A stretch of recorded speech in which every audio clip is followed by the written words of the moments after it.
bisa saya katakan seluruh kadang sepuh itu bukan mengabaikan wahyu panca gaib, tapi luput lah, intinya itu luput. Jadi luput itu bukan mengabaikannya, luput itu menggunakan wahyu panca gaib tidak sesuai dengan yang semestinya. Ini satu misal contoh, wahyu panca gaib kan alatnya. Wahyu panca gaib itu alat untuk menembah kepada Maha Suci. Nah, kalau wahyu panca gaib digunakan bukan untuk menembah kepada Maha Suci, nah ini yang dimaksud luput. Itulah yang dimaksud luput. Luput itu tidak tepat sasaran. Terkabul dan tidak mustahil sih, karena wahyu panca gaib bisa digunakan untuk apa saja. Bisa, jadi digunakan sebagai ilmu bisa, digunakan sebagai pesugihan bisa, digunakan sebagai kebatinan, sebagai kesaktian, bisa semua.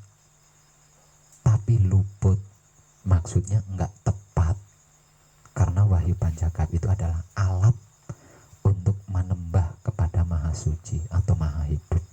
Nah, kalau digunakan selain untuk itu berarti tidak tepat, maksudnya luput. Nah, kalau putro sampai luput, wah ini loh yang pernah saya ungkap itu di sini. Jadi putro itu tidak punya dosa, tidak bisa dosa, salah itu putro tidak bisa. Putro itu tidak bisa salah, tidak bisa dosa. Kenapa? Karena putro itu sudah di asmo. Kalau belum di asmo itu masih belum putro. Putro itu sudah di asmo. Artinya mengerti, sudah memahami. Nah, sudah mengerti, sudah memahami. Kalau sampai melakukan sesuatu yang tidak baik, nah itu putro itu luput. Karena apa? Kenapa kok disebut luput? Kok bukan dosa? Kok bukan salah? Karena putra itu sudah mengerti dan sudah memahami. Nah, kalau sampai melakukan ketidakbaikan, berarti kan nggak tepat, bukan salah, bukan dosa. Nah, ini hukumnya jauh lebih berat dibanding dosa atau salah. Kalau dosa, salah, setiap kali putra itu patrap kunci, sebesar apapun dosanya, sebanyak apapun kesalahannya, asalkan mau patrap kunci pasti diampuni, itu putra.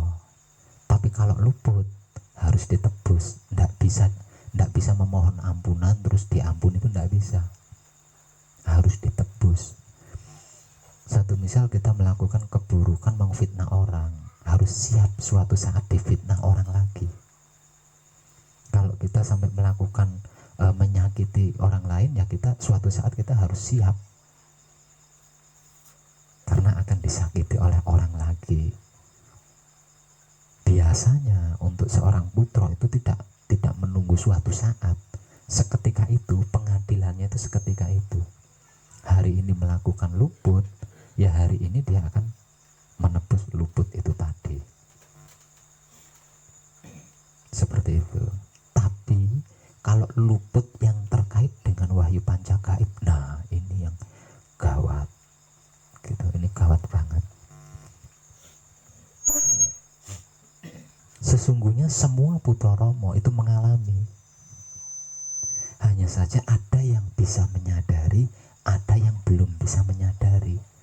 Sehingganya dia melakukan luput itu berulang-ulang kali karena tidak menyadari. Kalau dia menyadari, sudah pasti kalau sampai terjadi luput sekali, itu dia akan berusaha untuk tidak terjadi kedua kalinya. Kalau dia menyadari. Nah, dari sini kita bisa mengambil benang merah bahwasanya tidak semua putra romo itu sudah tergugah kesadarannya, sekalipun dia sudah asmo. Apalagi menjalankan wahyu panca gaib di diawali dengan sebuah pamrih, sudah pasti akan kesulitan. Kesadarannya untuk bangun, untuk bangkit itu sangat sulit di situ.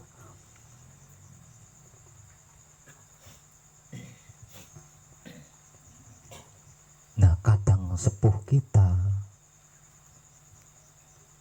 yang dulu-dulu ya sebenarnya sih tidak bisa disalahkan juga, nggak bisa disalahkan. Kenapa kok nggak bisa disalahkan?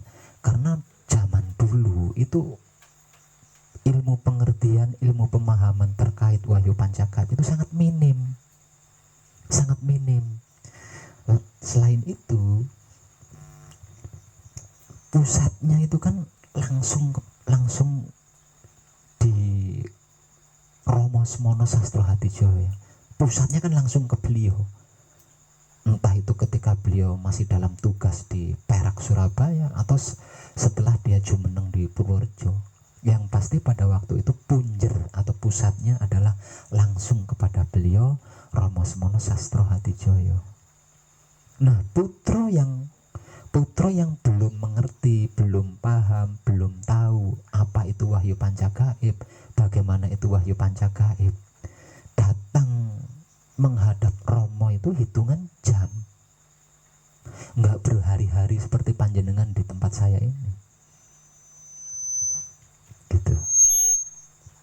Jadi ada yang datang setelah mendengarkan wejangan dari Romo Semono Sastro Hadijoyo, sejam 2 jam pulang, ganti orang lagi, seperti itu terus, hilir mudik namanya kadang itu. Nah, jadi ilmu pengertian, ilmu pemahaman, ilmu pengetahuan terkait Wahyu Pancagaib kan bergantung kepada putra yang sowan ke Romo. Semakin sering dan semakin lama dia sowan kepada Romo, berarti kan semakin banyak pemahaman, pengertian, pengetahuannya. Nah, kalau hanya sepintas lalu kan sepenggal. Nah, ini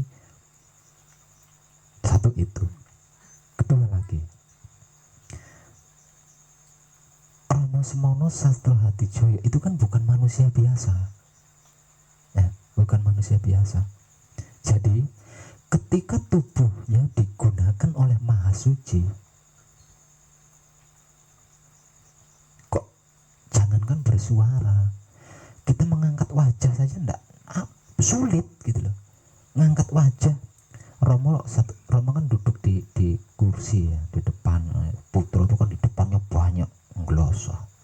Nah, kalau ketika raganya Romo Semono digunakan oleh Maha Suci, artinya mejang di situ ya, mejang.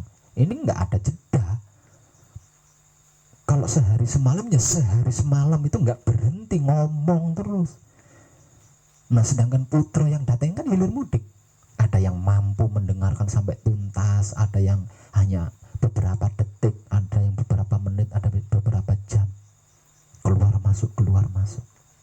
Nah, siapapun dia yang menghadap kepada Romo Semono Sastro Hadijoyo ketika beliau itu digunakan oleh Maha Suci tubuhnya, nggak ada yang mampu mengangkat kepala. Kok jangankan bertanya. Jadi paham nggak paham ya itu dah, ngerti nggak ngerti ya itu, tahu nggak tahu ya itu, gitu. Jadi yang ada ya cuma nunduk, cocok nggak cocok itu diam, nggak ada yang bisa membuka mulut, ngangkat kepala itu nggak ada, cuma nunduk jublek kayak patung. Mampu ya sampai selesai, nggak mampu ya pasti keluar, entah itu kencing atau apa, nanti tempatnya digantikan sama orang lain, seperti itu terus.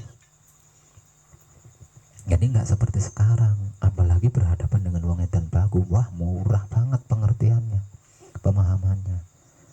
Kalau zaman dulu enggak seperti itu. Satu misal saya adalah orang lama, katakanlah. Saya sowan nih ke Romo Semono Sastro Hadijoyo, tapi sowan saya hanya 1 jam, katakanlah seperti itu. Dan ketika saya sowan, Romo sedang bercerita tentang mobil, katakanlah. Nah, pengertian, pemahaman, pengetahuan saya kan hanya tentang mobil itu. Pemahaman yang lainnya kan saya nggak tahu. Nah, pengertian, pemahaman dan pengetahuan saya tentang mobil hasil saya sowan di Romo Semono, ya ini yang saya sebar. Dang dang dang dang dang dang. Padahal yang namanya mobil itu banyak, ada taksi, ada sedan, ada Cherry, ada Oplet, ada bus, ada tronton. Saya nggak tahu, yang penting mobil aja. Gitu. Zaman dulu. Ditambah lagi pada waktu itu Wahyu Pancagaib itu masih kritis. Masih kritis. Kenapa Wahyu Pancagaib mengalami kritis? Sekali lagi Romo Semono Sastro Hadijoyo itu bukan manusia biasa.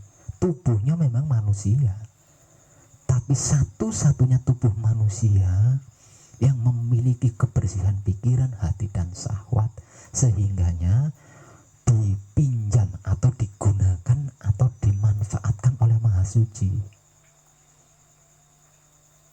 Andai saja di zamannya Romo Semono Sastro Hadijoyo yang memiliki pikiran bersih, hati bersih, syahwat bersih itu ada 10 orang, mungkin Romo belum tentu jadi manusia luar biasa. Di zamannya Romo Semono Sastro Hadijoyo hanya ada satu orang. Hanya ada satu orang yang memiliki pikiran, hati dan syahwat bersih, yaitu Romo Semono Sastro Hadijoyo. Makanya hanya beliau yang digunakan oleh Maha Suci, yang digunakan oleh Maha Hidup. Gitu. Artinya dari bahan ini berarti kalau seluruh manusia hidup yang menghuni dunia ini memiliki pikiran, hati dan syahwat bersih, berarti kan seluruh manusia itu akan digunakan oleh Maha Suci.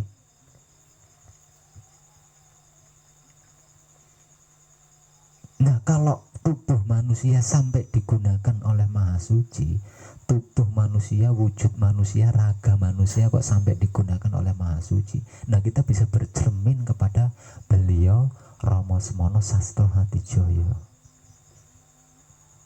Gitu. Beliau itu nyaris tidak pernah kencing, tidak pernah beol, tidak pernah makan, tidak pernah minum.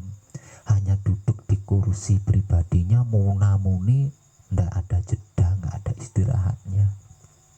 Melayani ribuan putro yang datang. Bukan cuma putro, orang awam pun banyak. Dan tidak berhenti pada orang awam. Semua orang-orang yang menjadi buronan pemerintah pada saat itu diayomi oleh Romo. Romo tidak milih-milih. Yang datang putro diterima, yang datang bukan putro harus pakai amplop. Tidak seperti itu, Romo. Semua yang datang dalam tujuan baik ataupun dalam tujuan buruk diterima dengan kesadaran rasa cinta kasih sayang oleh Romo Semono Sastro Hadijoyo. Sekalipun beliau hanya ada di kursi pribadinya, menceritakan atau menginformasikan tentang apa dan bagaimana Wahyu Pancagaib itu kepada setiap yang datang, tidak pernah berhenti. Itu tadi satu, semua yang datang bisa medang, bisa makan, bisa merokok. Ada kalanya pulang juga dibawain, ada yang dibawain beras, ada yang dibawain uang, ada yang macam-macam. Tidak berhenti di situ, Romo Semono Sastro Hadijoyo setelah pensiun menjadi angkatan laut, jumeneng sebagai pandito di Purworejo itu petani, menggarap sawah, punya sawah, sawahnya luas. Tapi walaupun beliau tidak pernah beranjak dari kursinya, sawahnya hanya panen, sama seperti sawah-sawah warga lainnya. Itu siapa yang menggarap coba? Dan warga setempat mengetahui Romo Semono yang nyangkul, yang bajak, yang apa, itu Romo Semono sendiri.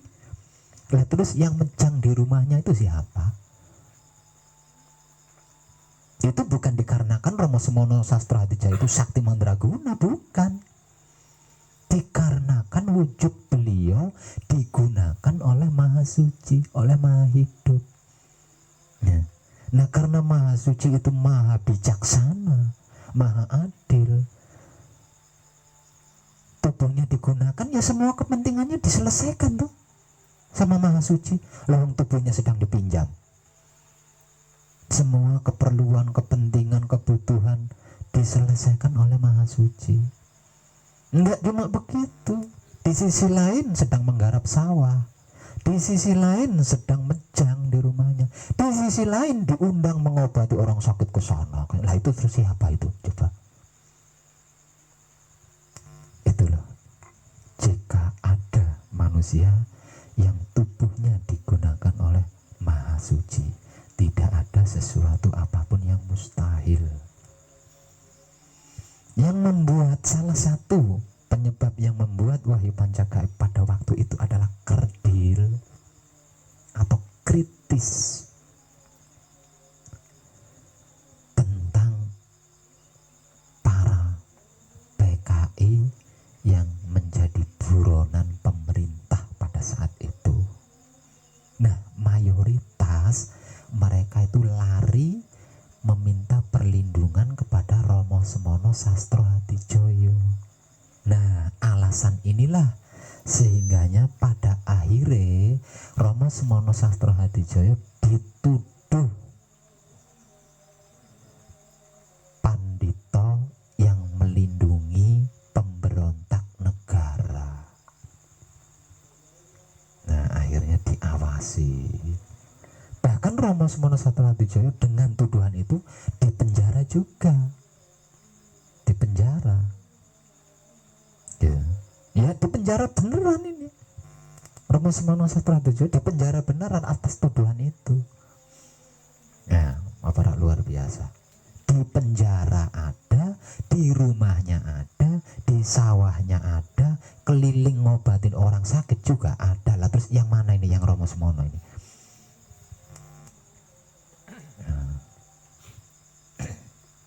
Itu bukan karena Romo Semono pernah bertapa 3 tahun terus jadi manusia mendadak sakti, bukan.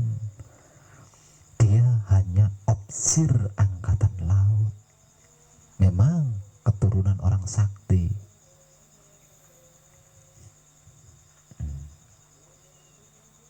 Itu dikarenakan beliau pada zaman itu satu-satunya manusia hidup yang memiliki pikiran, hati, dan syahwat yang bersih. Selain Romo Semono Sastro-Hadijaya nggak ada di zaman itu. Kalau ada selain Romo Semono Sastro-Hadijaya, sudah pasti memiliki mujizat yang sama, karena pasti digunakan oleh Maha Suci juga.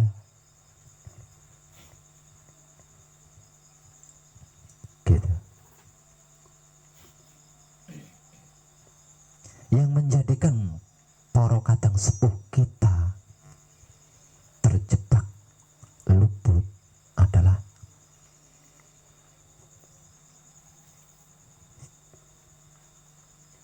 menggunakan Wahyu Panca Gaib itu bukan untuk menembah kepada Maha Suci, dan itu pun tidak bisa kita salahkan karena pada waktu itu minimnya ilmu pengertian, minimnya ilmu pemahaman, minimnya ilmu pengetahuan. Itu. Jadi langkah sekali putra Romo yang datang ke Purworejo nginep bermalam sampai berhari-hari, berminggu-minggu, nggak enak, nggak ada. Jadi seberapa lama dia di sana ya segitu pengertian yang dia dapat.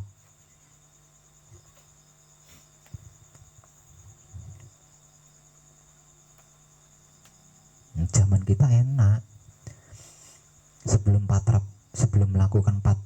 mematrapkan Wahyu Panca Gaib, pengertiannya sudah segudang dulu, pemahamannya udah segudang dulu, enak.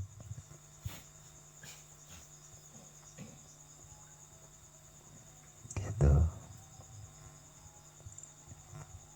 dulu ada mujizat yang tidak masuk akal. Asalkan sudah pernah bertemu dengan Romo Semono Sastro Hadijoyo, walaupun belum hafal kunci, di jalan ketemu begal nyebut Romo, udah sakti. Itu zaman dulu. Kenapa kok nyebut Romo kok bisa otomatis langsung sakti seketika? Karena Romo yang dia maksud adalah tubuh yang sedang digunakan oleh Maha Suci. Nah sekarang Romo yang sudah dimaksud itu sudah dipendem. Coba nyebut Romo iso sekti bora.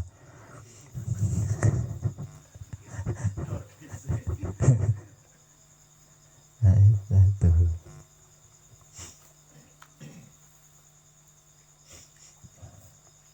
Mengerikan kalau kita mau bercermin kepada kadang sepuh kita terdahulu, mengerikan luputnya seorang putra Romo. Mengerikan. Karena apa? Karena putra Romo sudah distempel mengerti, memahami, mengetahui apa dan bagaimana itu wahyu pancagaib. Gitu. Makanya walaupun saya berawal dari dunia keilmuan, walaupun saya bermula dari ilmu-ilmu kesaktian, bahkan mungkin dukun juga, memang saya akui dulu saya pernah jadi dukun, jadi paranormal. Saya punya tempat praktek di beberapa kota pengobatan alternatif ya. Selain itu saya kental sama yang namanya agama, tapi agama yang saya kentalin itu bukan cuma Islam, semua agama saya pelajari. Ayo nuduh saya agama apa? Kristen pernah saya pelajari sampai mentok. Buddha, Hindu pernah saya pelajari sampai mentok. Islam apalagi? Islam itu agama warisan dari bapak saya, bapak kakek saya kan ngono. Lebih kental lagi. Tapi ketika saya masuk ke laku manunggal, totalitas berhenti, murni menggunakan wahyu pancagaib, tidak bisa diganggu gugat. Ditambah lagi pengalaman saya, pengetahuan saya yang saya saksikan sendiri tentang para kadang sepuh yang sedang menerima akibat dari luputnya. Wah, saya tidak berani sama sekali. Gitu. Jadi khusus untuk yang disebut putra Romo, kalau sampai mata kita melihat luput, kalau sampai telinga kita mendengar luput, kalau sampai hidung kita mencium luput, diam saja mulutnya, nggak usah cawe-cawe. Karena apa? Karena akibatnya fatal jika putra Romo itu luput. Jadi ndak usah dikutuk, kamu luput konek kualat, ndak usah digituin. Ndak digituin juga pasti kualat kalau memang dia luput. Kamu keluar dari ajaran kunci, nggak usah diomongin gitu. Kalau memang dia keluar dari ajaran putra Romo, pasti ada konsekuensinya. Jadi kita ndak perlu mengadili sesama putra Romo, ndak perlu menghakimi sesama putra Romo, ndak perlu. Ucapkan aja terima kasih, matur nuwun Romo, kok saya ndak seperti dia, gitu loh. Kok kamu selamatkan aku, kok aku tidak kau jadikan seperti dia. Jadi koreksi diri, masuk ke dalam diri sendiri, jangan menghakimi, jangan mengadili, jangan. Karena apa? Karena kalau itu kita lakukan, berarti sama saja. Putra Romo yang melakukan luput dan putra Romo yang menghakimi putra Romo yang luput itu juga podo ae. Nggak bisa. Itu jeleknya putra Romo di situ. Jadi apapun terkait dirinya,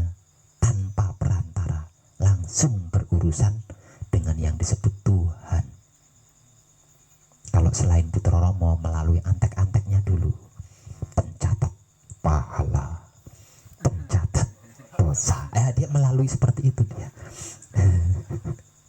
Melalui antek-anteknya dulu.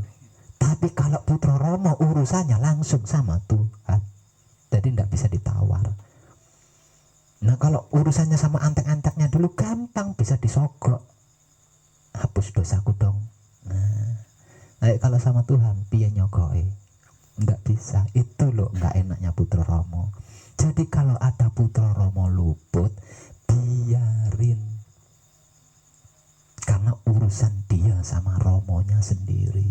Kita ndak usah cawe-cawe, apalagi sampai menghakimi atau mengadili. Itu bukan urusan kita. Nah banyak putra Romo yang terjebak di situ, menghakimi, menganggap putra Romo lain luput, padahal dirinya sendiri sedang luput. Nah ini loh. Jadi kayak embuh lah. Serba salah saya ngomongnya, serba salah. Karena setahu saya, kenapa kok saya katakan saya serba salah? Setahu saya, selama saya mempraktekkan Wahyu Panjagaib, kalau putra Romo sudah dilungguhkan asmonya, itu sama halnya sudah distempel, plek, kamu itu udah ngerti, udah paham, udah tahu, dan udah dewasa. Setahu saya. Jadi kalau sudah dilungguhkan asmonya, kok masih mencari-cari kesalahan orang lain, mencari-cari kesalahan sesama putra Romo, lalu dihakimi, diadili, dicela. Saya ngomongnya bingung, iki piye sih jan-jan ini. Bingung itu. Nah, ini nyata, orang kata, ini nyata ndak katanya. Saya nyaksikan sendiri di masing-masing rumah kadang sepuh yang pernah luput dan tidak terampuni. Kalau luputnya sekali dua kali tidak apa-apa, itu masih masih ringan lah katakanlah. Tetap ada sanksi, tapi tidak fatal. Tapi kalau hingga berulang kali, nggak sadar, nggak nyadari, nggak berhenti, nah ini loh yang fatal. Kebanyakan kadang sepuh kita seperti itu. Kenapa seperti itu? Aslinya sebenarnya Romo sudah dawuh di situ, sudah berfirman tentang itu. Putra luput tak pecut, luput maneh tak pecut, luput maneh tak pecut, luput maneh tak tarik tambangi, luput maneh tak culke. Putra luput saya cambuk, maksudnya diingatkan. Luput lagi dicambuk, diingatkan maksudnya. Luput lagi ditarik, diraih atau dirangkul. Kok sampai luput lagi dilepas, ditinggalkan. Nah ketika mengungkap tentang hal itu, Romo Semono Sastro Hadijoyo menggunakan filosofi sang penggembala kambing dengan ratusan kambingnya. Putra ini difilosofikan oleh Romo Semono Sastro Hadijoyo. Putra itu adalah kambing dan Romo adalah sang penggembalanya. Saat ini sang penggembala kambing itu sedang menggiring kambing-kambingnya ke atas puncak gunung tertinggi karena hari sudah mulai petang. Ini filosofi dari Romo Semono Sastro Hadijoyo. Putra Romo itu seperti kambing dan Romo adalah pengembalanya. Dan saat ini sang pengembala sedang menggiring kambing-kambingnya naik ke atas gunung yang paling tinggi karena hari sudah mulai petang. Dari dari sekian banyak kambing-kambing yang sedang digiring, itu ada yang makan pagernya orang, ada yang makan tanamannya orang, ada yang belok minum di kalenan dan lain sebagainya. Nah, kambing-kambing yang seperti itu tadi itu dicambuk gitu. Cambuk, kalau mau bergabung lagi dengan yang lain terus, tapi kalau dicambuk enggak mau, cambuk lagi enggak mau lah, terus nanti diraih, bukan dicambuk tapi diraih kok enggak mau juga, ditinggal. Itu filosofi dari Romo Semono Sastro Hatijoyo ketika putra luput. Untuk apa kambing-kambing itu digiring di atas puncak gunung tertinggi oleh Romo? Dimasukkan ke kandang. Dimasukkan ke kandang, dan di kandang itu sudah disediakan apapun yang dibutuhkan oleh kambing-kambing tersebut. Kenapa kandangnya kok ada di atas puncak gunung tertinggi? Karena datarannya hendak tenggelam. Karena datarannya hendak tenggelam. Itu filosofi dari Romo Semono Sastro Hatijoyo. Semua kadang sepuh pasti tahu filosofi itu. Filosofi itu tahu, tapi prakteknya nggak enak. Nah, ini masih mending wong edan bagu putra baru kemarin sore. Karena apa? Karena praktek. Nah, daripada kadang sepuh mengetahui filosofi itu terlebih dahulu tapi orang no praktek. Makanya mengalami sebab akibat dari luputnya sendiri.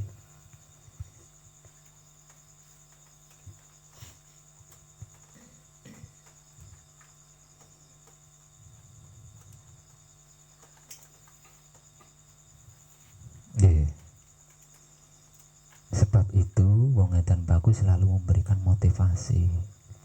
Jaga pikiranmu, jaga hatimu, jaga syahwatmu, apapun wis sebisa-bisanya lah, tidak diharuskan bisa. Karena apa? Karena pada hakikatnya yang bisa membersihkan dan menjaga pikiran kita, hati kita, syahwat kita adalah sang pemilik pikiran, hati, syahwat itu sendiri, bukan kita. Tapi bukan sesuatu yang tidak baik kalau kita berusaha gitu. Jadi jangan karena merasa tidak mampu, jangan karena merasa lemah lah terus alah wis kono-kono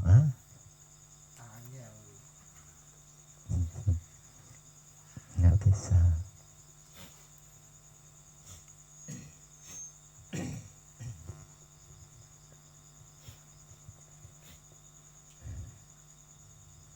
Mungkin kadang yang belum pernah ya, kadang rumahan maksudnya, nggak pernah pergi ke kadangan ke sana, nggak pernah pergi ke kadangan sana, jadi di rumahan lah. Atau satu misal ke kadangannya juga hanya satu tempat gitu ya, satu tempat, tidak pernah belusuan seperti wong edan baku. Artinya dia nggak tahu, nggak pernah melihat poro kadang yang sudah luput, dinyatakan luput, akibatnya itu seperti apa, itu dia kan nggak tahu. Sehingganya dia enjoy aja melakukan luput setiap hari, itu enjoy. Jadi nggak ubahnya seperti orang awam itu, ya nggak merasa luput. Walaupun mencemooh kadang lain, membicarakan kadang lain, mencari-cari kesalahan kadang lain, terus kekadangan itu bergolong-golongan, dia tidak akan merasa luput, padahal itu jelas luput gitu loh. Itu jelas luput, tapi tidak menyadari kalau itu adalah luput. Makanya dia asik di situ aja, melakukan hal itu tuh asik tuh, ulang.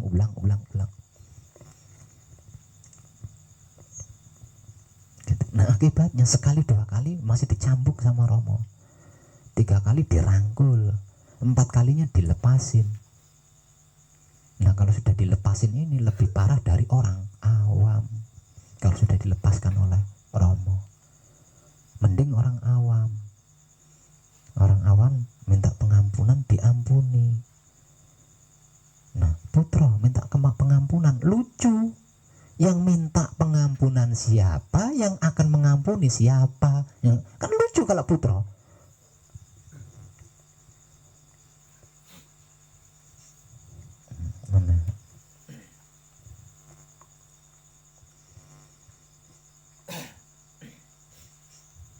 Jadi saya memberikan motivasi itu tidak berdasarkan katanya, tapi berdasarkan fakta gitu.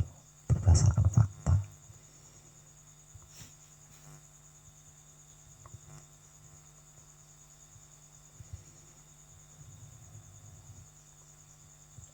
Nah, hari ini kita kedatangan Kadang dari Jakarta, tapi aslinya beliau dari Lampung. Namanya Mas Aji ya. Namanya Mas Aji. Ini Kadang masa kini. Ya. Karena usianya berapa tahun Mas Aji? 40 tahun. Artinya Kadang masa kini, bukan Kadang sepuh. Bukan Kadang zaman dulu. Tapi Mas Aji ini walaupun manusia masa kini, putra masa kini, dia digembleng dengan gemblengan-gemblengan masa lalu. Bahkan asmonya saja masih asmo masa lalu, masih asmo zaman dulu, masih belum konto. Nah, manusia modern tapi digembleng dengan cara kuno.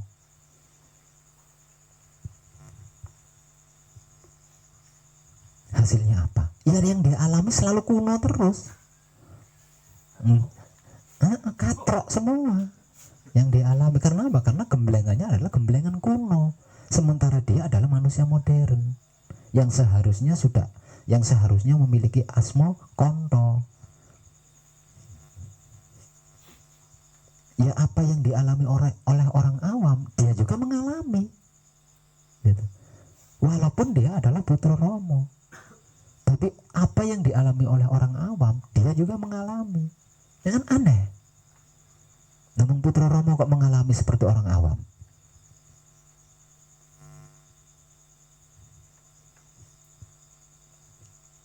Dan bukan cuma Mas Aji aja, banyak yang seperti itu.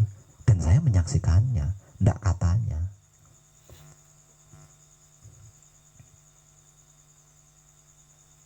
Tapi Mas Aji kan punya pembimbing, punya Kadang sepuh yang ngelungguhake asmonya dia. Kan sudah saya katakan, pemahamannya pemahaman kuno. Itu pun sepenggal-sepenggal lagi. Diterapkan di dunia modern, ya ora gathuk. Ndak sesuai, wong dunianya sudah modern. Sudah ndak kuno lagi. Satu misal contoh, wejangan yang diterima oleh Mas Aji, kalau kamu mau bepergian, jangan menyiksa raga. Maksudnya jangan jalan kaki.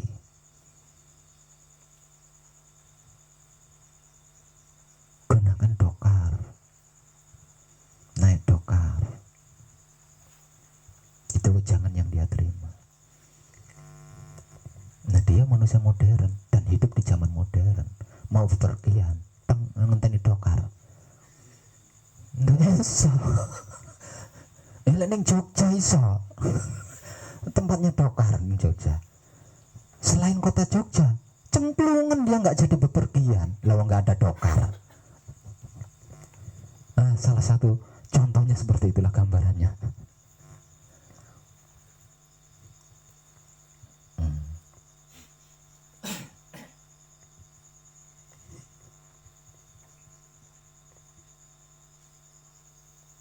Nggak bisa, pokoknya saya nggak bisa dibantah kalau terkait tentang kemurnian kesadaran rasa cinta kasih kasih sayangnya Wahyu Pancagaib, saya tidak bisa dibantah. Karena saya tukang blusukan, dan setiap kali blusukan saya mendapatkan kesaksian-kesaksian langsung di TKP. Jadi saya tidak bisa dibantah di situ. Kan KBKB digerakne urip, KBKB digerakne Romo. Oke, memang betul. Tidak ada sesuatu apapun yang tidak digerakkan oleh Romo. Tidak ada sesuatu apapun yang tidak digerakkan oleh hidup. Saya akui itu dan saya tahu betul, tahu persis.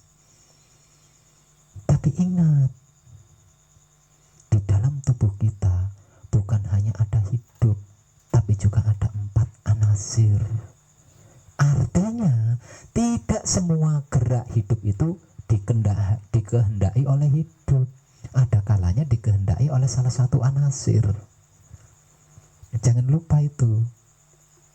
Kan sudah manunggal sama hidup. Oke, 4 anasir manunggal sama hidup. Oke. Tapi berapa lama kita akan mampu mempertahankan kemanunggalan itu? Coba, berapa lama mampu mempertahankan kemanunggalan 4 anasir dengan hidup itu berapa lama? Coba, saya pengen tahu.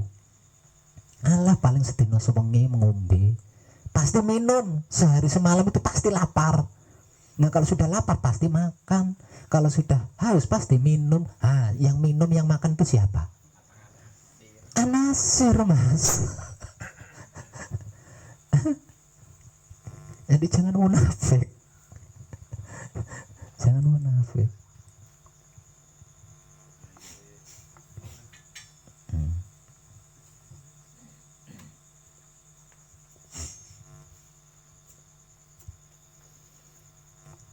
Kalau semua itu adalah kehendak hidup, acara makan, minum, tidur itu nggak ada, Mas. Acara sunnah Rasul malam Jumat itu nggak ada kalau semua digerakkan oleh hidup. Ya enggak enak. Karena apa? Karena semua itu adalah karepen patang anasir gue mau. Darahnya apa?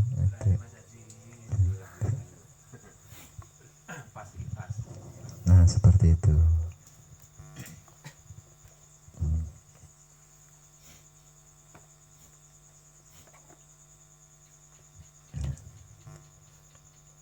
Jadi satu misal jenengan nyimak video saya, kok saya terkesan, weh sombonge wong iki bicara setinggi langit, weh pamer ilmu wong iki, wah metu saka ponco gaib, aturan ponco gaib wong iki.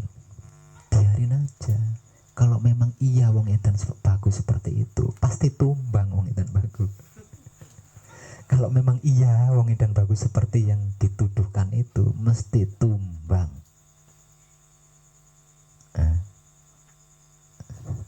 Mesti jungkel. Jadi ndak usah buang-buang waktu untuk menghakimi. Nggak usah buang-buang waktu. Jadi jangan capek-capek. Jadi lakunya sendiri ya jangan dikotori. Nah, menghakimi saya seperti itu, menuduh saya seperti itu kan sama halnya mengotori lakunya sendiri. Emang tanpa dihakimi sekalipun, tanpa dituduh sekalipun, jika seorang putra luput, nyata nah. Kalau sampai putra luput, tidak bisa disembunyikan, tidak bisa. Sehebat apapun dia menyembunyikan luputnya, tetap akan terbongkar. Bukan hanya terbongkar, sudah terbongkar, memet mana? Sudah terbongkar, memet mana? Hancur mana? Itulah putra Romo. Jangan main-main dengan putra Romo. Jadi jangan bangga. Oh, aku putra Romo, jangan bangga. Dikiranya enak jadi putra Romo. Putra Romo itu sudah tidak bisa sirik, tidak bisa iri dengki, tidak bisa benci, tidak bisa dendam, tidak bisa marah, tidak bisa membuli, bisa nyari-nyari kesalahan sesama makhluk hidup lagi. Malam sunnah Rasul malam Jumat ya ditunda. Enaknya di mana jadi putra Rama? Ora enak. Enggak ada enaknya. Nah kalau jadi orang awam enak banget. Asalkan saya enggak cocok sama jenengan, enggak suka sama jenengan, wah bisa seperti itu. Nah kalau putra Rama enggak iso. Putra Rama enggak sama sekali enggak bisa. Jangankan kok tentang keburukan, tentang kebaikan orang lain itu loh putra Rama tidak diperkenankan cawe-cawe.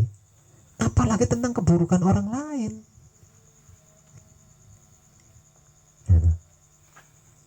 Nggak enak kan jadi putra Rama.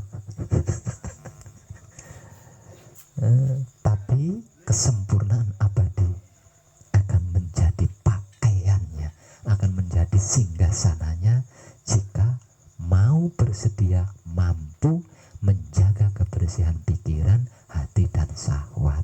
Contohnya kita bisa bercermin kepada beliau Romo Semono Sastro Hadijoyo yang raganya pernah digunakan oleh Maha Suci.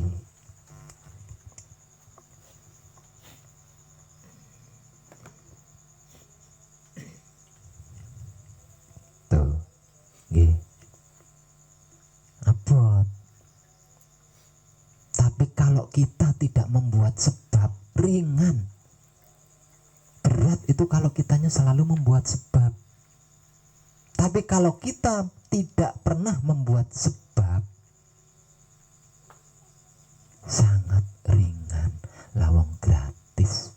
Ndak pakai lelakon apa-apa, ndak pakai tebusan apa-apa, ndak pakai ubi rampe apa-apa.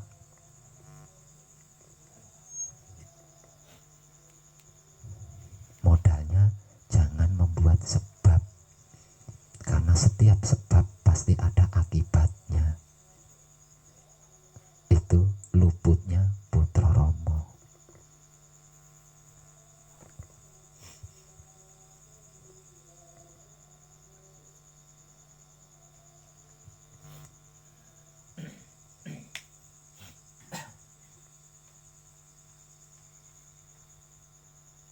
Safik, kamu habis berguru ilmu dari Pongedan Bagu ya? Coba keluarkan ilmu yang sudah kau pelajari dari Pongedan Bagu. Matur nuwun. Kalau memang Safik itu habis berguru ilmu kesaktian sama Pongedan Bagu, jungkel Safik. Pasti juga lah karena luput. Itu kan luput. Pasti Safik akan jungkel, akan celaka. Jadi nggak usah dituduh kamu habis berguru, nggak usah. Tonton aja pasti jungkel. Kalau nggak jungkel, ya sing nuduh gue sing bakal jungkel. Margo sing nuduh gue sing luput.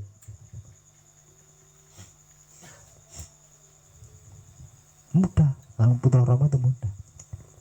Dan semuanya nyata serta real. Jadi ndak usah dicari-cari, ndak usah dihakimi. Kalau punya luput pasti kelihatan luputnya, punya salah kelihatan jelas salahnya, punya dosa kelihatan jelas dosanya. Ndak baik, kotor nemen, buruk kelihatan banget. Karena apa? Karena putra Rama itu suci lungguwe. Suci kan cetok terang, jadi kelihatan. Jadi memiliki keburukan secuil sekalipun, jangankan sesama putra Rama, orang awam pun tahu.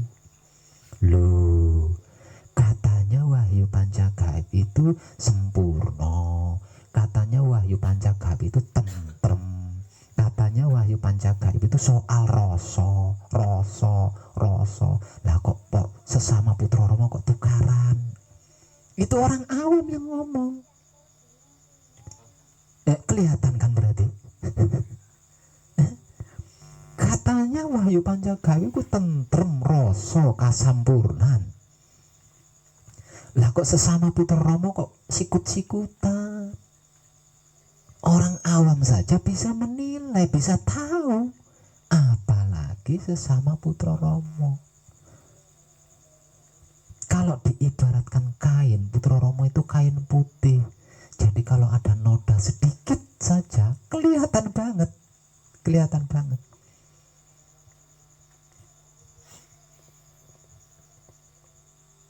Seperti itu.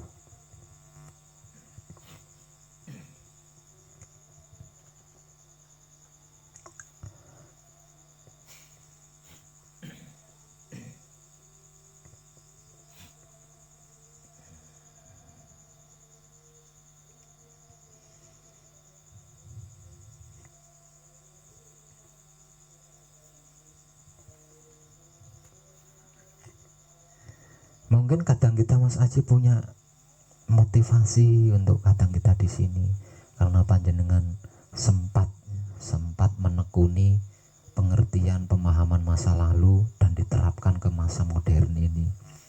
Mungkin barangkali dengan menerapkan itu Mas Aji sekarang sudah kaya raya atau gimana?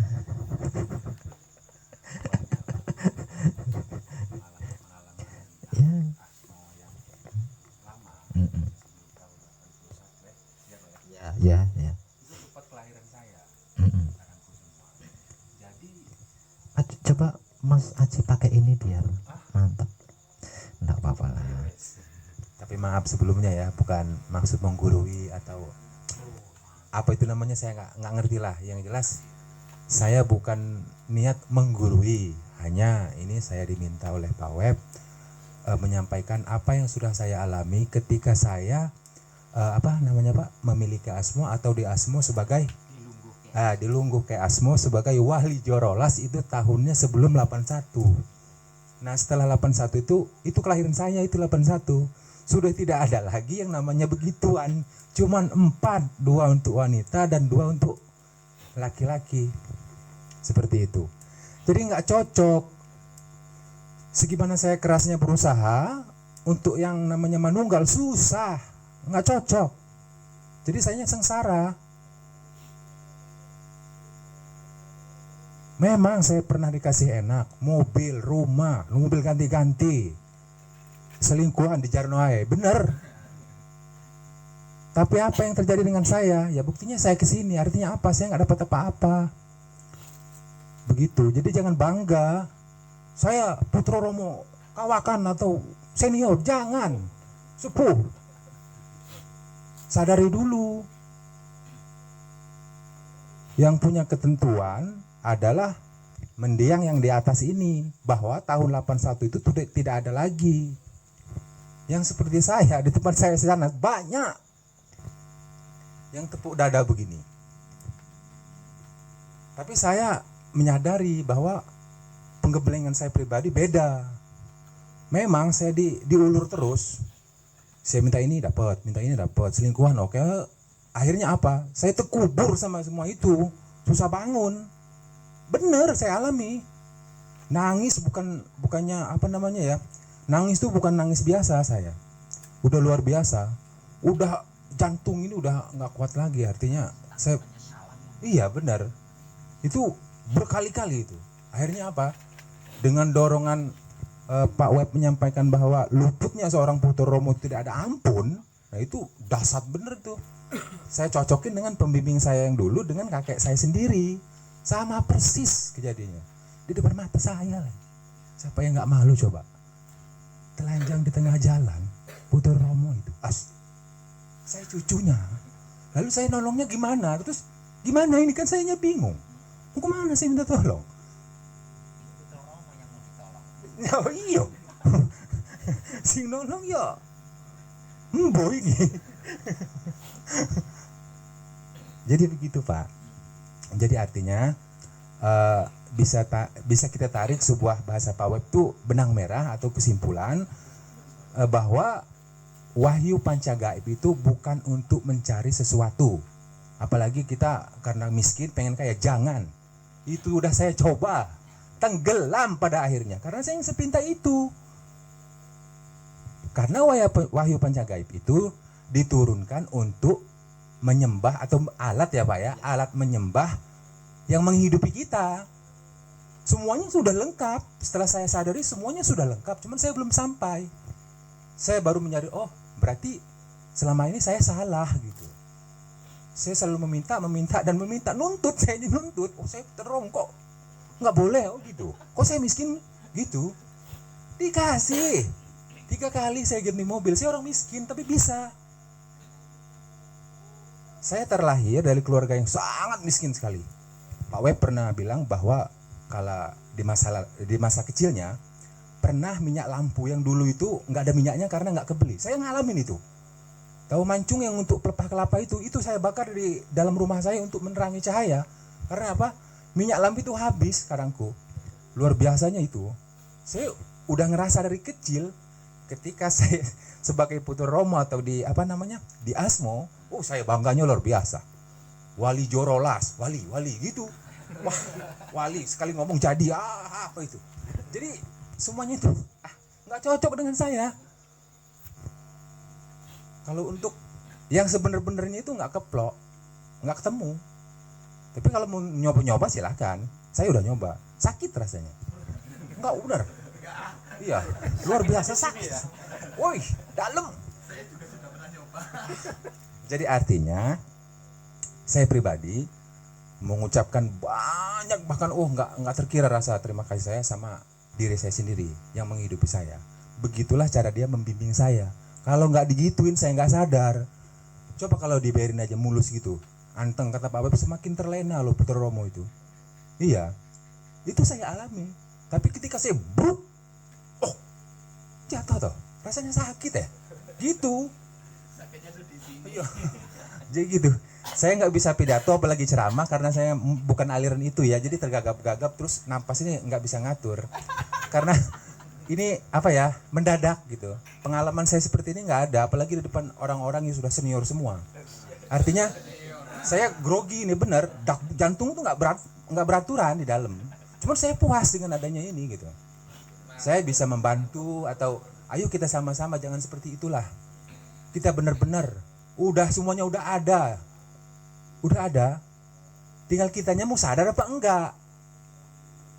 Kadang-kadang kan kita gitu. Jadi kesimpulannya kata Bapak itu benar, kesadaran kitanya yang kurang menyadari segalanya itu punya kita, itu kita belum sadar, belum sampai. Maka cepat sampein supaya kita sadar. Oh iya, tik tik tik tik tik, apa aja tinggal tik. Seperti itu. Gitu. Jadi kurang lebihnya seperti itu pengalaman saya selama dari tahun 2010 akhir di Asmo sebagai wali Jorolas. Itu artinya Asmo zaman Kibenen bukan buat saya, itu berat rasanya, nggak bisa saya mikulnya. Akhirnya saya sendiri yang kelimpungan,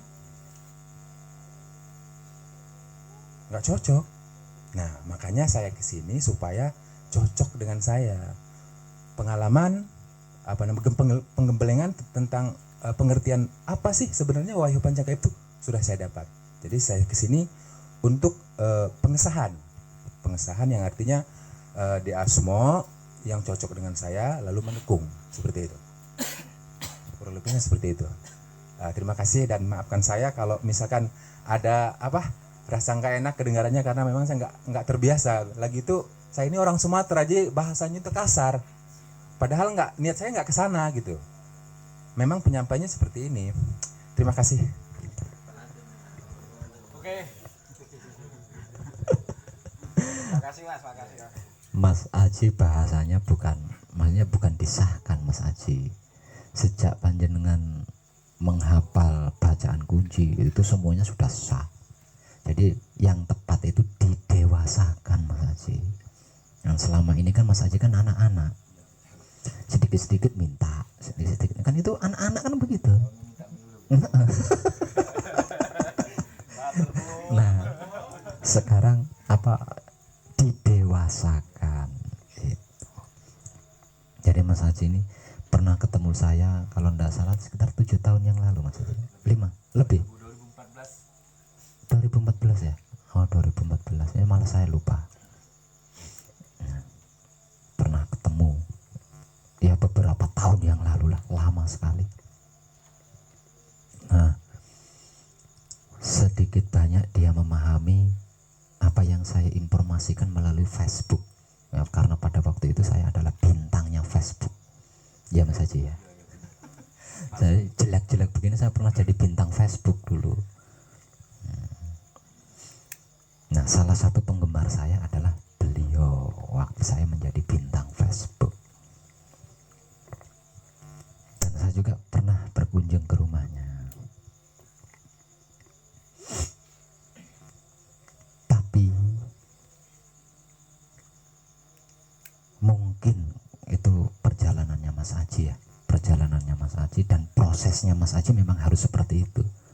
Setelah bertemu saya secara langsung, nah dia mulai muncul perbandingan ya, mulai muncul perbandingan. Nah, perbandingan itu benar semua. Nah, makanya Mas Aji tidak bisa mengambil kesimpulan di situ. Karena apa? Karena bukan kesimpulan yang dia butuhkan, tapi bukti. Tak buktikan. Nah, bukti demi bukti, akhirnya dia sampai di sini. Buktinya apa? Buktinya bukan orang lain. Buktinya adalah dirinya, yang dialami oleh dirinya sendiri, yang dialami oleh pamannya sendiri, oleh kakeknya sendiri, bukan orang lain. Nah, dari bukti-bukti itu akhirnya kesadarannya tumbuh. Oh, ternyata saya tidak tepat selama ini. Buktinya saya ngalami ini, maka saya putra Romo. Paman saya juga mengalami seperti itu, maka dia putra Romo. Kakek saya mengalami itu, maka dia putra Romo.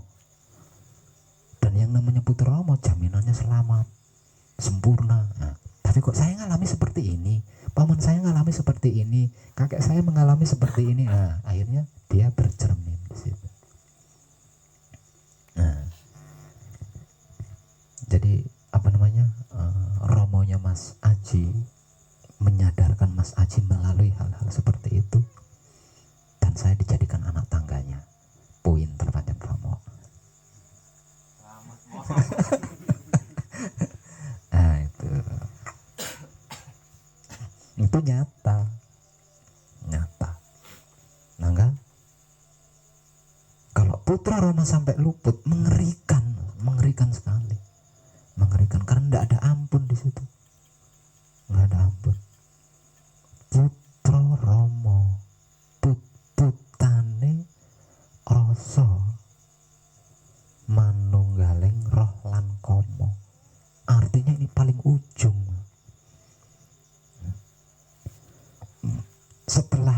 Setelah ujung itu sudah nggak ada lagi. Apalagi yang namanya pengampunan, nggak ada pengampunan, nggak ada. Udah paling ujung, paling terakhir putra Romo itu. Jadi suka ndak suka, mau ndak mau, kalau sampai luput ya harus menebus luput itu tadi, ndak bisa menghindar. Nah, itu gawatnya, bahayanya putra Romo. Jadi putra Romo atau dianggap putra Romo, disebut putra Romo, apalagi mengaku putra Romo, itu ndak gampang. Karena apa? Karena ada tanggung jawab di situ. Ada tanggung jawab.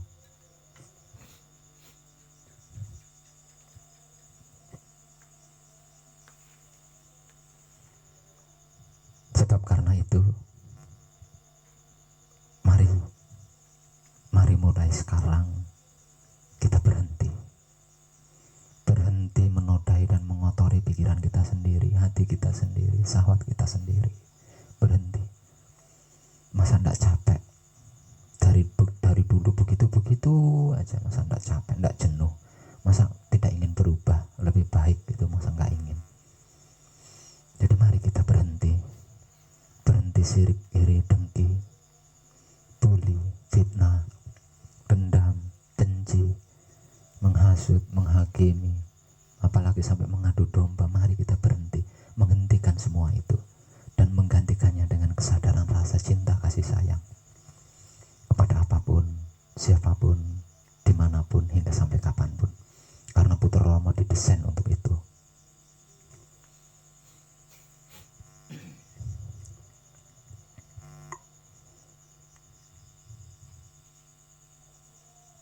Ngomong apa nih?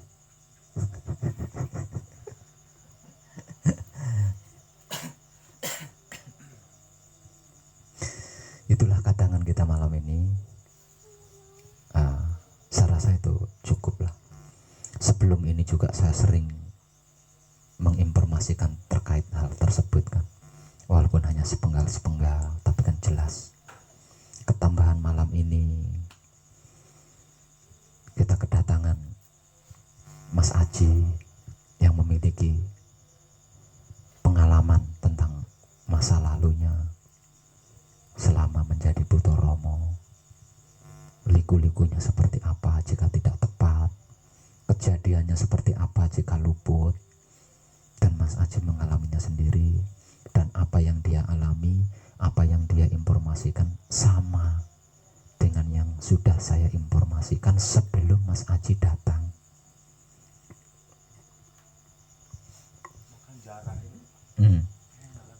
Ziarah. Oh ya. Pembimbing saya yang ngajak jarak. Apa tujuannya minta kaya gila. Oh jadi datang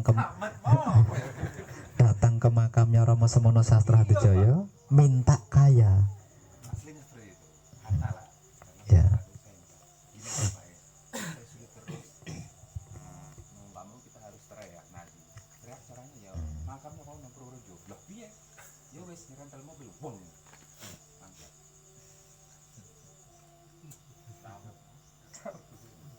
Apa yang terjadi? Memang diberikan, tapi untuk pembuktian bahwa itu bukan tujuan.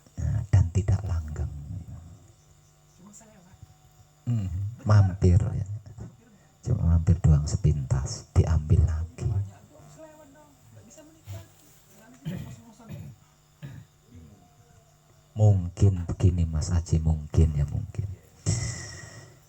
mestaka cungkup kuburannya Romo Semono Sastro Hadijoyo itu kan terbuat dari emas murni seberat 42 kg.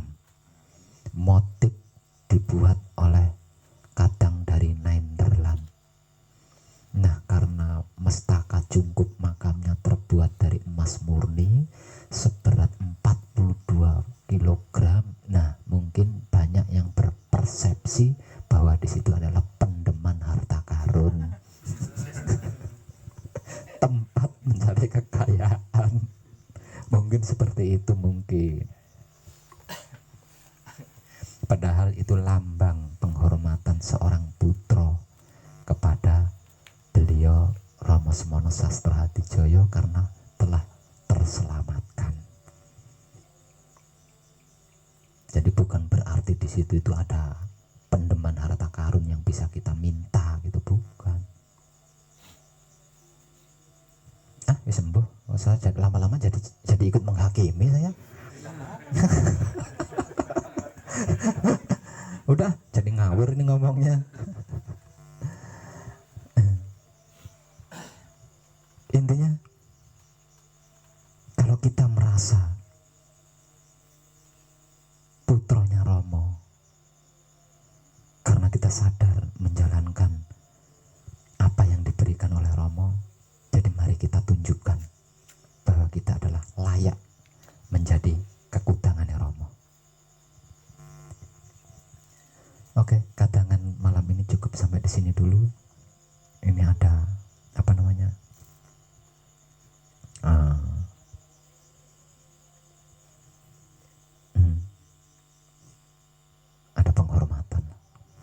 Ada penghormatan dari kadang kita Mas Aji berupa kepercayaan. Beliau mempercayai kita terkait Asmo Kondo. Jadi setelah ini untuk Mas Ahmad tolong nanti asmo sejatinya Mas Aji didewasakan. Sementara kita ikut menyaksikan. Cukup kadangan malam ini. Untuk yang sedang menekung selamat berjuang.